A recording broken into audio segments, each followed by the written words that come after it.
right, glad you're with us. Thanks, Scott Shannon. 800-941-SEAN. You want to be a part of the program. 8 days to go. The all-important midterm elections.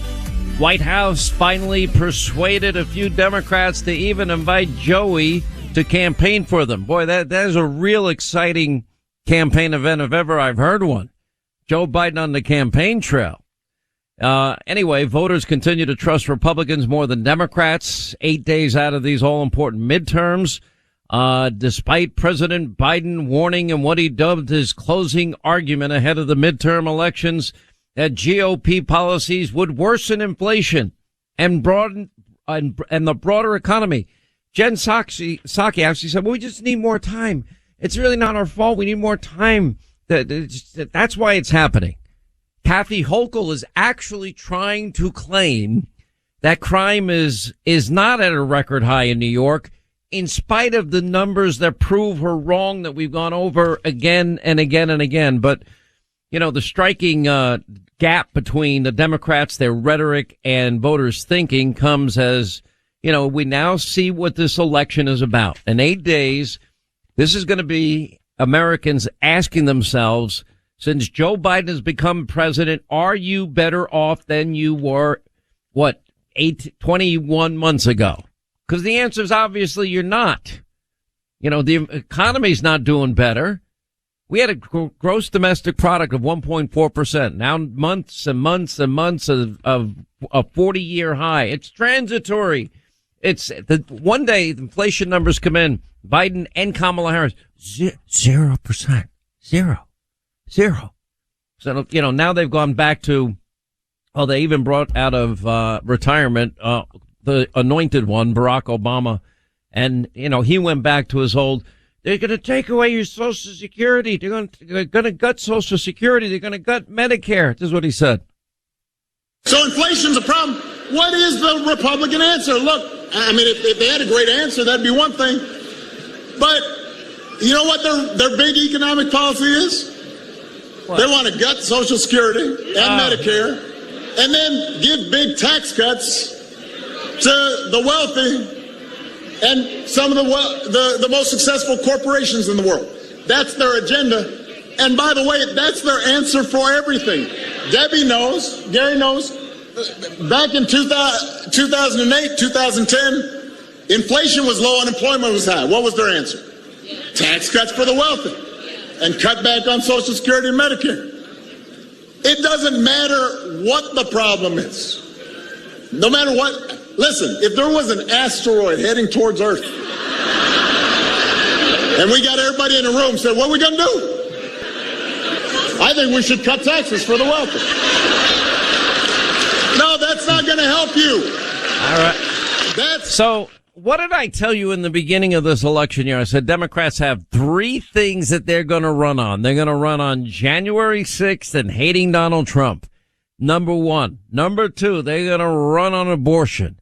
Well, January 6th, the American people with a collective yawn knew that there was, you know, a partisan witch hunt from the get-go, a predetermined outcome. And if Democrats really cared about rioting, they would have looked into and formed a committee on the 574 riots in the summer of 2020 that actually killed dozens of Americans, that resulted in thousands of injured cops and billions of property damage. They didn't lift a finger. They only care about the one incident where they can bludgeon Republicans with it. There's not a single Republican, not one, that is talking about, that is supportive of cutting Social Security or Medicare. Not one. You can't get over the failure of their record. What was GDP? What was the inflation number when Donald Trump left office? It was 1.4%. And then it was transitory, 8.5%, a 40-year record. Now we're headed into month 10, 40-year record, 40-year record, 40-year record. You know, in the middle of this, you know, at one point, we have zero inflation. They just make it up. That's their record. They're the ones that decided to abandon energy independence. For some cockamamie reason, Democrats have decided that domestic energy production, of which we have an abundance of, is bad. But importing oil from Iran, that's fine. Russia, fine. Venezuela, fine. OPEC, fine. Saudi Arabia, fine, but not here. And they abandon it, and the net result is what? It's, a doubling of the price of a gallon of gasoline. Then, of course, risking national security by depleting our strategic petroleum reserves, knocking that down in half. It must be an emergency only in Democrats' minds, because that's what those reserves are for, not losing an election. So things are not going well for them. And I told you the third thing that they would do is they go back to the old Democratic playbook. Republicans are racist, sexist, homophobic, xenophobic. And this is the same thing, that they want to cut Social Security. They want to cut Medicare. They want tax cuts for the rich and the wealthy. Same old nonsense. And they're not dealing with their situations. Democrats caused record high inflation.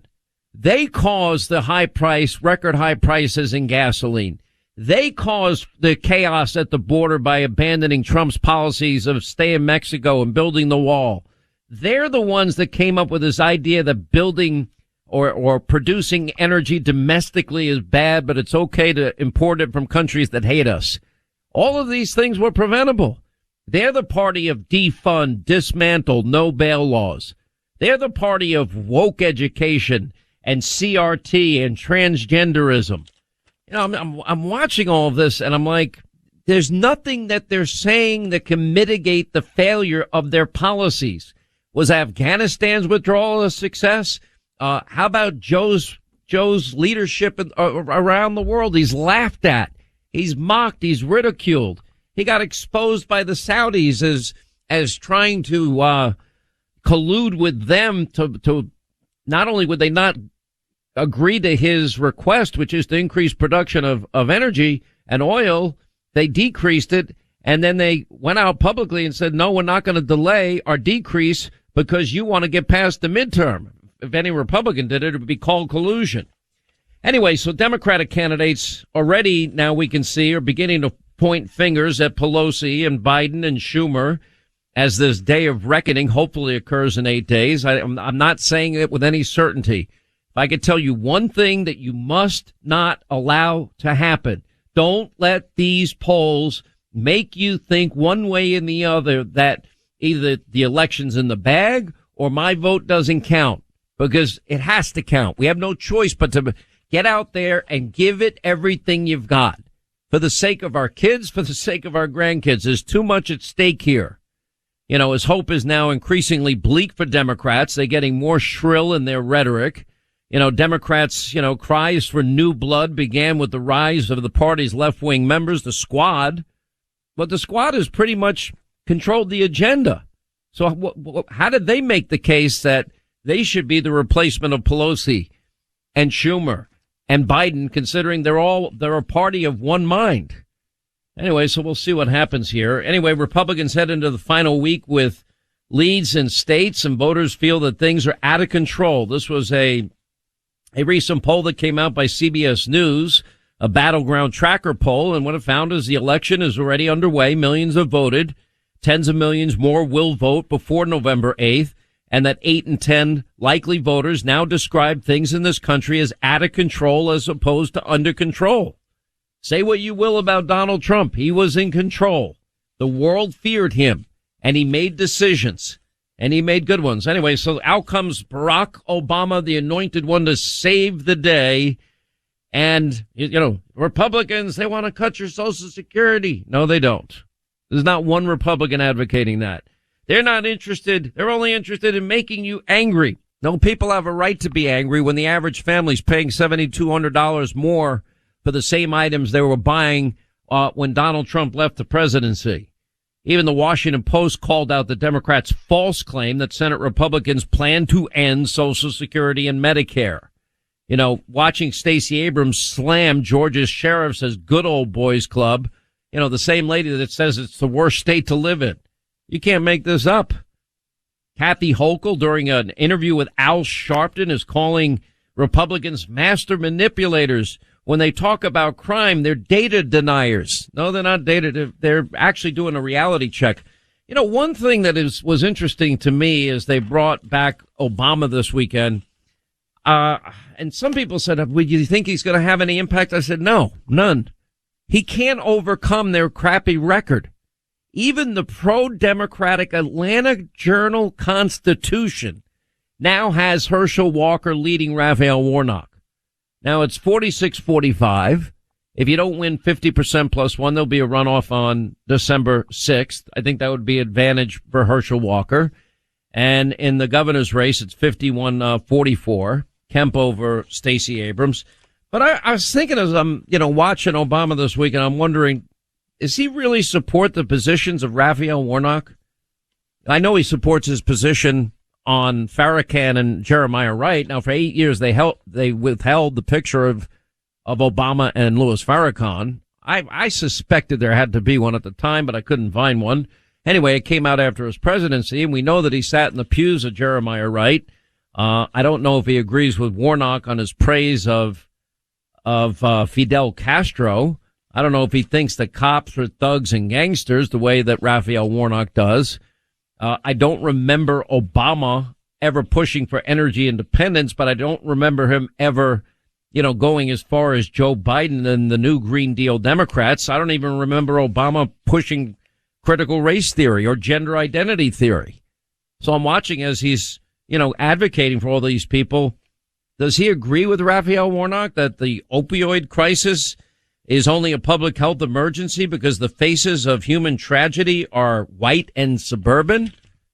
Well, he did once say white folks' greed runs a world in need, so maybe he does. I don't know. I'd have to ask him. If you look at the position, does he now support packing the courts? Does he now support ending the legislative filibuster?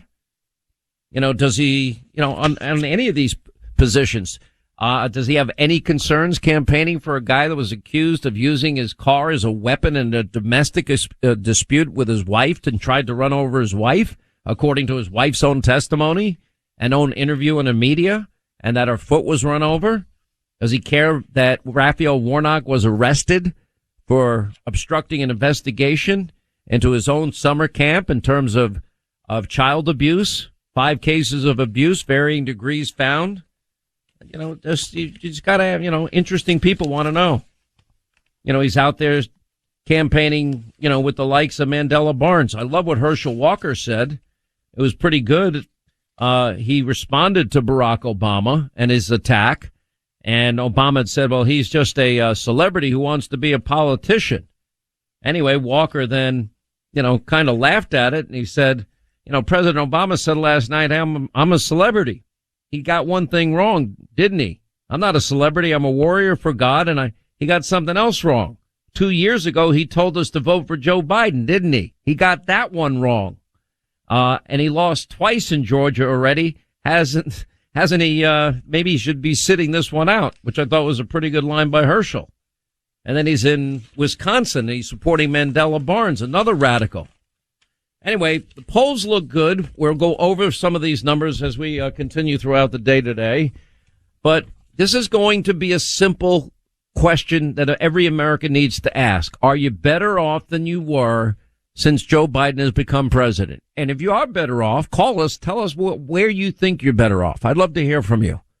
800-941-SEAN. All right, give us a call. Anyway, one way you can save money in these tough Joe Biden economic times, these inflationary and recessionary times, is with your cell phone bill. Thank goodness there's a company like Pure Talk, my cell phone company. They offer the exact same cell tower service because they use the same ones as AT&T, Verizon, and T-Mobile. They offer the same 5G network because they use the same ones as, the big carriers. And you'll have the same number of coverage bars on your phone. You keep your phone number. And they have more plans than the big carriers of Pure Talk. Right now you can get unlimited talk and text and 6 gigs of data. That's just $30 a month. And guess what? The average family's saving close to $1,000 a year for the exact same service. That's a lot of money in these times. Anyway, it's simple to make the switch. Just give them a call. Take out your cell phone, dial pound 250. Say the keyword save now. Pound 250 on your cell. Say the keyword save now from our friends at Pure Talk.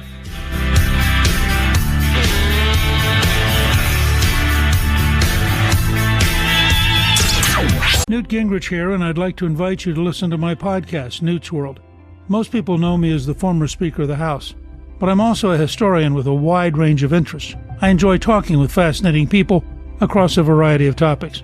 On Newt's World, we've had some extraordinary guests join us, like former Secretary of State Henry Kissinger. Ending the war in Vietnam was a necessity in order to help heal the divisions in the country. John Clifton, the CEO of Gallup. The world has been winning the war against hunger for 4 decades. In 2014, it switched. We have a serious hunger crisis. And House Republican leader Kevin McCarthy. What I've really found the Republican Party to be, it's the party of the people, the working people of America. I release 3 episodes of Newt's World podcast every week, and I hope you'll find my conversations engaging and informative, and hopefully we'll both learn something new. Listen to Newt's World on the iHeartRadio app, Apple Podcast, or wherever you get your podcast. Newt Gingrich here, and I'd like to invite you to listen to my podcast, Newt's World. Most people know me as the former Speaker of the House, but I'm also a historian with a wide range of interests. I enjoy talking with fascinating people across a variety of topics.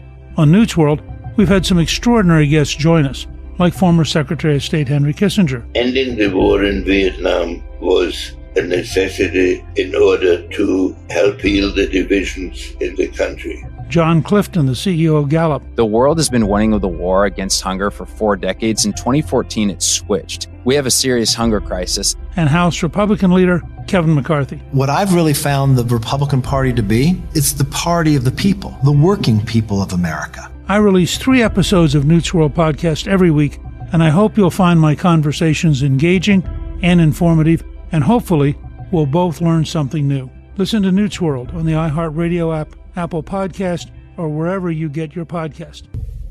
Now close to 700 stations and millions of listeners all across this great country. This is the Hannity Show, where we say thank you for listening. All right, as we roll along, 800-941-SEAN, if you want to be a part of the program. Our colleague at Fox News, Bill Maloogian, according to Chad Program, is reporting that from an ICE source that the suspect in the attack on Paul Pelosi, David DePapi, is in the U.S. illegally as a long-time visa overstay. I believe he was from Canada, from what I read at different points.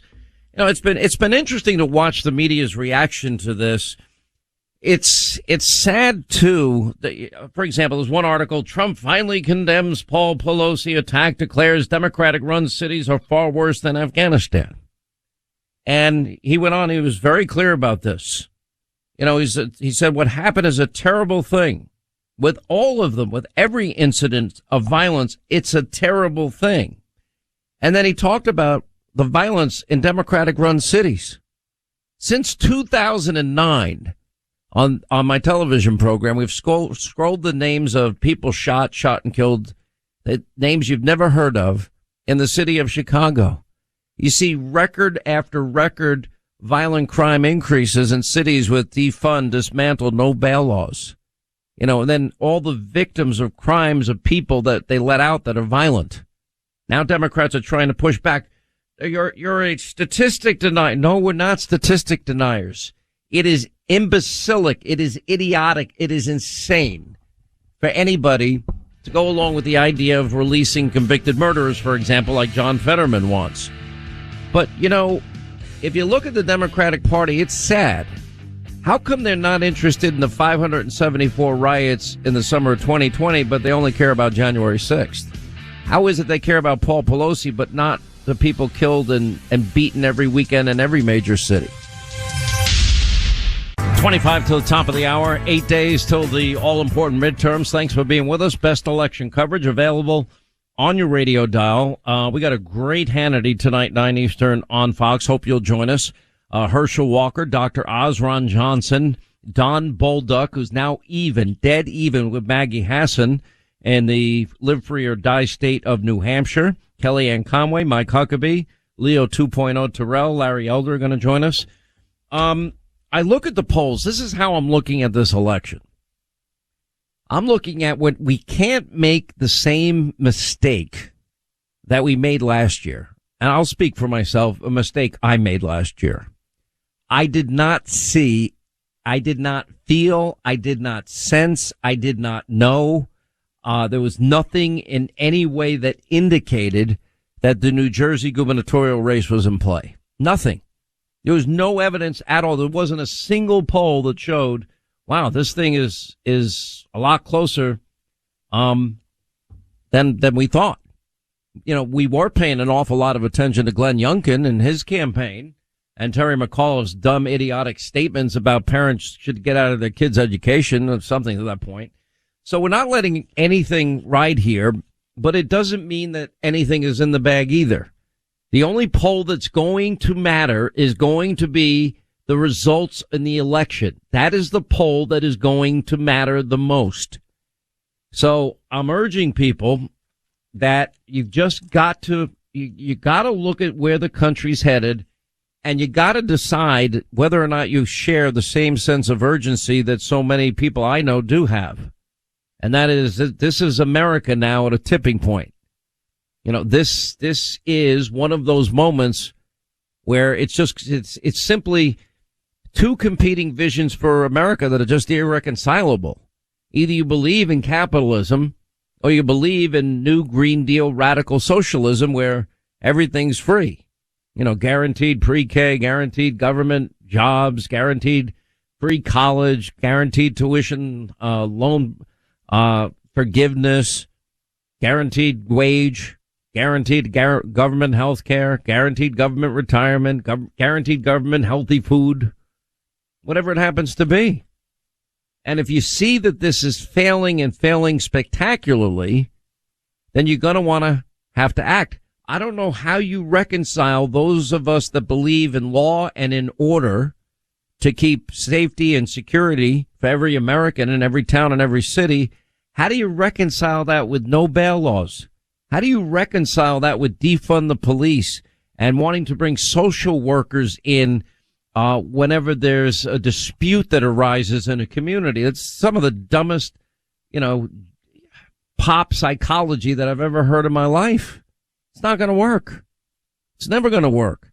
How do you reconcile a belief that we need to, for national security reasons, to create high-paying career jobs, that we've got to be the masters of our own destiny economically, and the lifeblood of every economy is energy, and the energy that we have now, that we rely on and need now, is gas, oil, and coal. You know, how do you reconcile that with those that don't want any energy production? Those that canceled the Keystone XL pipeline, those that don't want new government leases out there, those that don't want any drilling in Anwar. How do you reconcile these very competing different interests? How do you reconcile those that want open borders? We have 4.5 million people under Joe Biden's presidency entering this country, aided and abetted by Joe and his policies. It's forget stay in Mexico. It's, welcome to America. We'll give you preferential treatment, no COVID vaccine mandate, no COVID test. We'll give you a free Biden phone and transportation to one of the 50 states, and you go enjoy your life. And at some point, we'll probably give you amnesty and hope and pray that you vote for us. Give something of great worth and great value. So one side, one vision for the country has to emerge victorious, because that's going to be the policies that are going to be pursued. So far, the Democrats, they've done more damage in such a short period of time, you can't even make it up. So we're not going to make the mistake that we made in 2009, and we're just going to assume that every race is winnable. I don't think any of them are easy. I don't think there's any doubt that we're a divided country. I don't think there's any doubt that in spite of all of the empirical evidence that shows that socialism is a failure, that's going to convince socialists that their ideology is wrong and that somehow they need to change course or reverse themselves. I don't see that happening with this Democratic Party. I don't think there'll be an era of big government is over moment. I don't think there'll be a end of welfare as we know it moment from Joe Biden and the new Green Deal climate alarmist cult. I don't think that's happening. So when I look at, for example, New York's governor's race, and I look at the failed policies of a very, very weak governor that is so, why do you care about crime? I don't understand. Why do you care so much about that? Maybe because people are dying? Maybe because violent crime is out of control? Maybe because we once had crime in New York under control and now it's getting worse every day, less safe every day. I mean, even to ask that question. So I think that there is if you're asking me my honest opinion, can Lee Zeldin win in New York? He can. It's going to be tough, but he can win. I'm looking at other tough races. Tudor Dixon versus Gretchen Whitmer.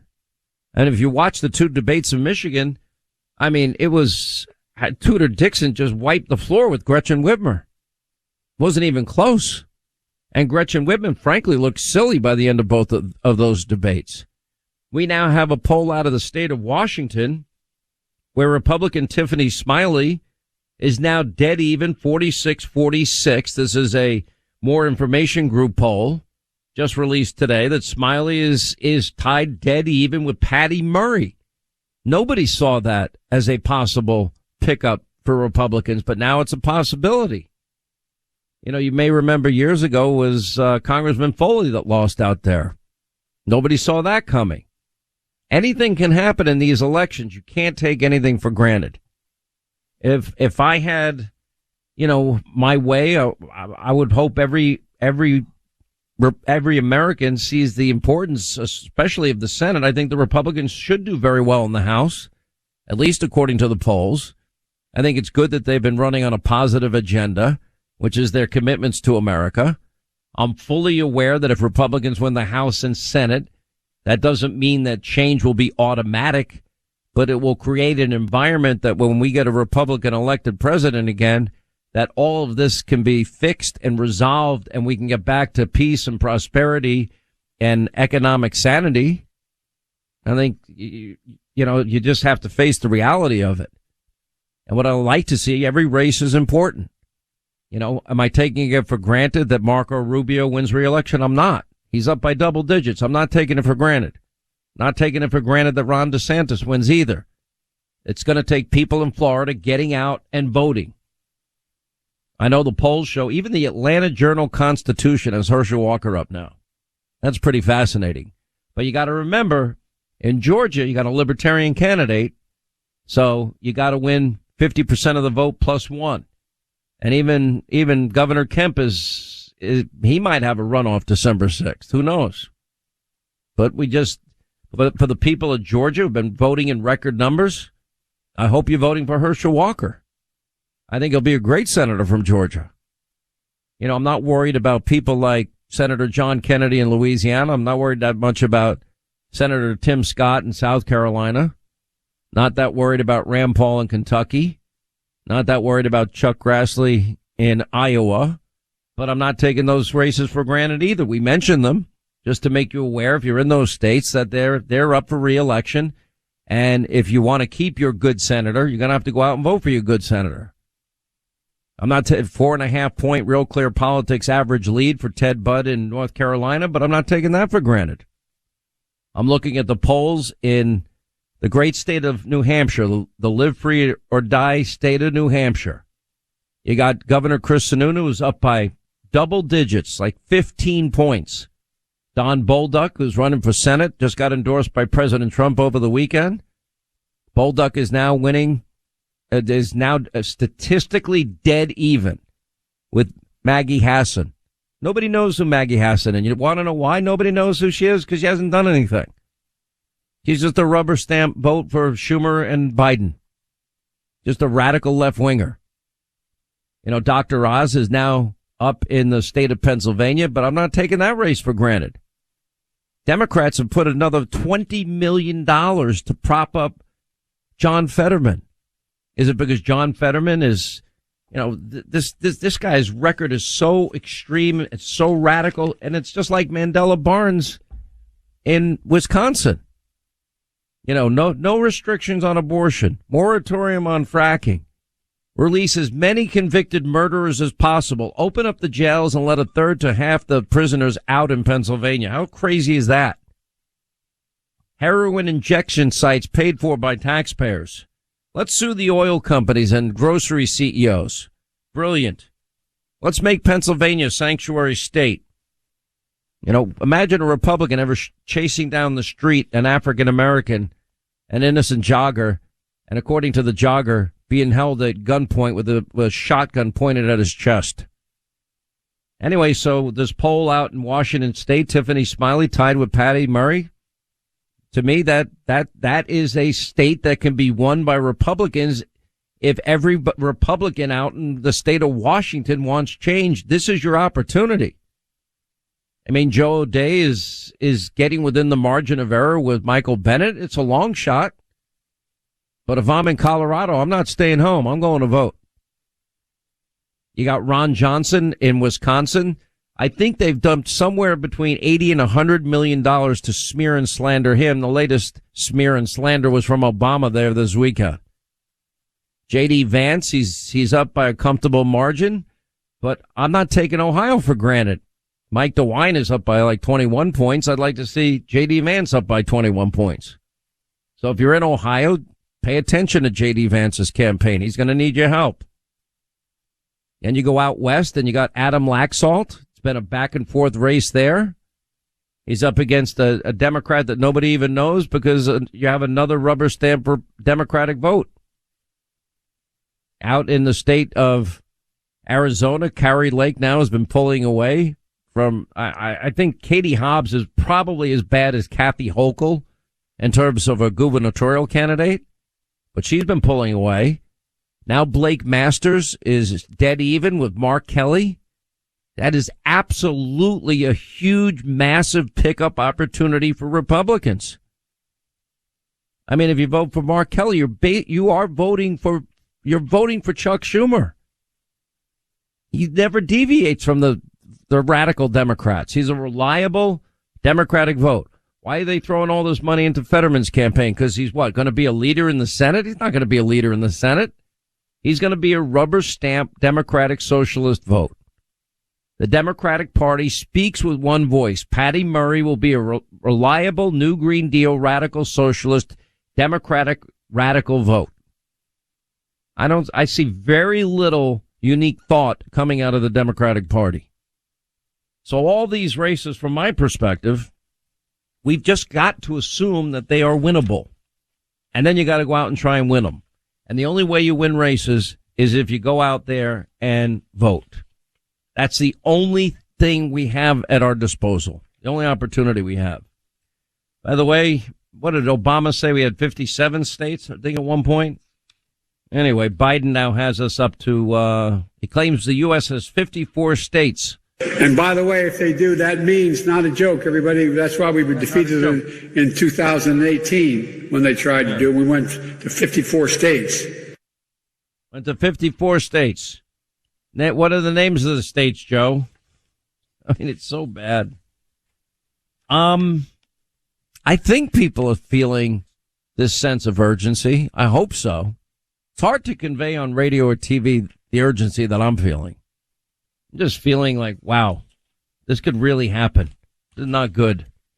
On the Paul Pelosi issue, I feel terrible for this man. It's awful what happened to him. Said it last week. We in real time condemn what happened on January 6th on this program. People don't remember that, but we have the tape. We condemned it that night on television too.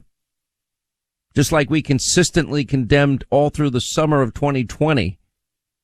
All of the violent riots that took place all over the country, 574. Dozens of dead Americans, cops pelted with bricks, rocks, bottles, Molotov cocktails, thousands injured, billions in property damage. Why is it that Democrats seem to only care? When President Trump brought up, he felt bad about what happened to Paul Pelosi, but he also feels bad about what's happening in big towns and small cities across America because of the idiotic, imbecilic crime policies of the Democratic Party. He feels sorry for everyone that's a victim of crime. How come the Democrats only talk about instances of crime when they can advance a political agenda? Because if they cared about victims of crime, they would have been talking about Chicago violence with us since we've been doing it in 2009, scrolling the names of people you've never heard of before, shot and killed in Chicago. 800-941-SEAN if you want to be a part of the program. Listen, I want to remind you, Tunnel to Towers Foundation They have their promise to do good, never forget the sacrifices America's greatest heroes have made for all of us. Now, heroes like Mario Nelson. After 9/11, Mario Nelson helped with the recovery efforts at Ground Zero. That experience then motivated him to enlist in the U.S. military. He deployed to Iraq, was 2 months from coming home when he was killed in action. He was only 26 years old. He left behind a wife and a young daughter. And thanks to the Tunnel to Towers Foundation, his wife and daughter received a mortgage-free home. And your kindness, your generosity brought them financial stability and peace of mind when they needed it the most. Now, for some families, the foundation brings that comfort of knowing that they could stay in their home where memories were made with fallen loved ones. Go to their website, the letter T, the number. All right, when we come back, Senator Tom Cotton will check in. We got the other news of the day and only 8 days till Election Day.